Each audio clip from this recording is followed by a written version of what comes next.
I modeled Think after centres that I had worked at previously because it's through that experience that I realized what works in a centre and what doesn't work in a centre.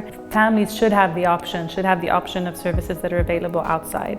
My standard was always, if I had a child who needed support, would I be happy bringing them to Think? And that is my guiding value. Here at Think we have ABA therapy, speech and language therapy, occupational therapy. There are three main therapies that we implement here. I think, being able to communicate and being able to connect with people has a direct impact on your mental health and your happiness. And so if through teaching we can get children connected to each other, to their families, to their communities, then I think that that's what motivates us to target these skills. Each of the children that come to Think, we would start off by doing an assessment.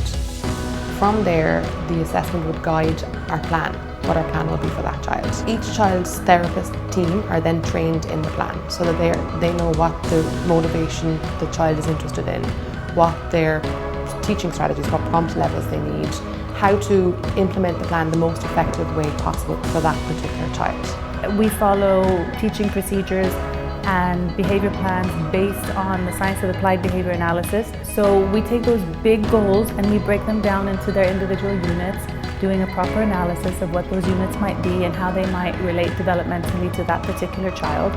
And then we teach until we can shape the small steps into the larger goal and make sure that the child is using those skills and it has made an impact on their life.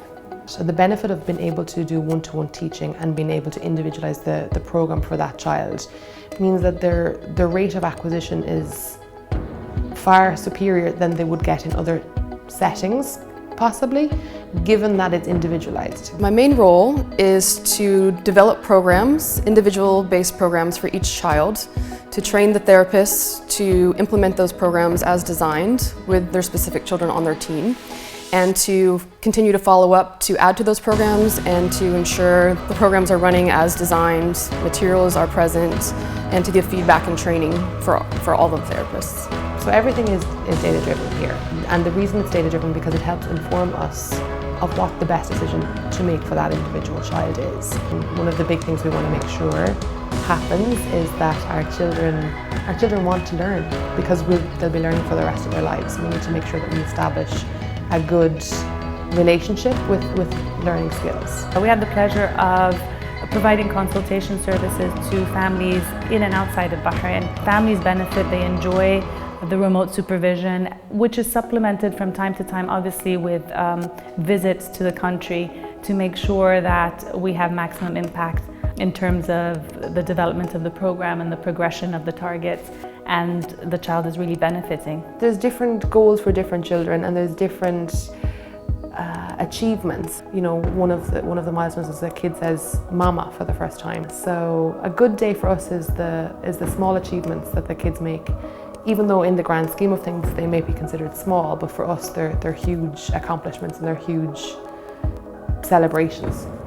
Locally, we have a designated outreach supervisor here at Think, and her role is to connect with families who perhaps have their own therapists, and that person will make contact with the family once a week, but will also provide training and provide a program and oversee, the progress of that program in the home or school setting.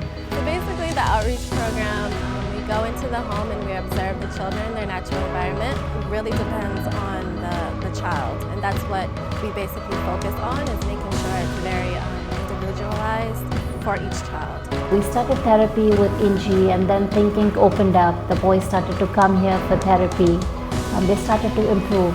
They started to look at us, they started to imitate things, and slowly we went ahead with home therapy. That's where the people from Think Inc., they started to come and started to give us advice, and they are improving and moving ahead. And we do feel that with this help and supervision, we should be able to go ahead in our lives. And inshallah, our lives will be much more easier and livable. Natural environment teaching would be that we would create situations for the child to learn skills. So we have a number of different programs for different children depending on their needs. One of the programs that we would do is that our children learn to go to the doctor. And our therapists dress up as a doctor here in the centre. We practice listening to their chest, getting to breathe in and breathe out. The ultimate goal is that they will go to their family physician and be able to have a full checkup, and that they won't have behaviours surrounding that, which in the past they have had. We've had a lovely experience with Thinking so far. Our daughter came in when she was about 2.5. She's been with Thinking for 2.5 years. We did an intense ABA therapy and she's blossomed as a child. So since she's received therapy, she's really improved and she's going to one of the best British curriculum schools on the island. And we're very happy with her progress. The founder who actually came to us and told us, NG, that we don't require therapy anymore. And that was the most, it was the greatest day of our life. It was just the best experience that we ever had, yeah. Of all the clinics that I've worked in, Think Inc. is the most organized and the most developed in terms of supervision and quality of care. I really want to make a difference in the lives of the families, and I want to make sure that we are doing the best that we can. I mean, that is my goal. That is the goal I would hope that as a centre we're trying to fulfil every day, that no matter whether they go into a mainstream school placement or whether they go to a different part of the world or they move on to a different setting, that we can say that we have made a difference. In your time here, I think we have made a difference in your life. The changes that have the most social impact or that have the most real life impact are the ones that motivate me to keep doing this, because ultimately that's where we want to see our kids thrive, is in their real world and in their real life.